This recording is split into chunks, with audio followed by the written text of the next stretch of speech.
Hello guys, ഇന്ന് വീട്ടിലിരുന്ന് ബോറടിച്ചപ്പോഴത്തേക്ക് കാക്കേനെ മാമിയുടെ വീട്ടിൽ കൊണ്ടാക്കി. ഇന്ന് അവിടുത്തെ മൂത്ത മോളുടെ ബർത്ത്ഡേ ആണ്. അപ്പോൾ മാമി കേക്കൊക്കെ ഉണ്ടാക്കുമായിരുന്നു. അപ്പോൾ ഞാൻ വിചാരിച്ചു ഒന്ന് ചെറുതായിട്ടൊക്കെ ഒന്ന് ഹെൽപ്പ് ചെയ്ത് കൊടുക്കാമെന്നൊക്കെ പറഞ്ഞാണ് വന്നത്. എന്നിട്ട് കേക്ക് ഉണ്ടാക്കി. കേക്ക് കൊള്ളായിരുന്നു കേട്ടോ. പിള്ളേർ വന്നപ്പോഴത്തേക്ക് ട്യൂഷൻ വിട്ടൊക്കെ വന്നിട്ട് മുറിച്ചു. നല്ല ടേസ്റ്റായിരുന്നു. ഇത്തിരി ഒന്ന് സ്പോഞ്ചി അല്ലാത്ത ഒച്ച കട്ടി ഉണ്ടായിരുന്നു, അതേ ഉള്ളായിരുന്നു. പിന്നെ ബിരിയാണിയൊക്കെ വെച്ചു, എല്ലാം നല്ലതായിരുന്നു.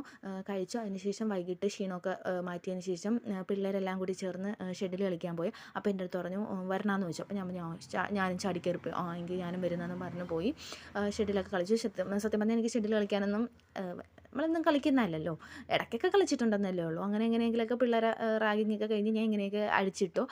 ഓരോ സ്ഥലത്ത് മാറി മാറി പോകുമ്പോഴത്തേലും പിള്ളേർ പോയി എടുത്തുകൊണ്ട് വരാനൊക്കെ പറഞ്ഞ് എന്നെ ഇട്ട് ദ്രോഹിച്ചു. അത് കഴിഞ്ഞ് ഇവളിങ്ങനെ അടിച്ച സമയത്ത് മേലൊരു പുളിമരം ഉണ്ടായിരുന്നു, അതിൽ പോയിരുന്നു. എൻ്റെ പൊന്നോ, ലാസ്റ്റ് ഞാൻ എടുത്ത് കൊടുക്കണമെന്നായി. പൊക്കമുള്ളത് എനിക്കാണ്, ഞാൻ എടുത്ത് കൊടുക്കുന്നത്. ഞാൻ ഈ ചെരുപ്പൊക്കെ എടുത്തെറിഞ്ഞ് പേടിച്ചു പോയി. എനിക്ക് നല്ല പേടിയായിരുന്നു.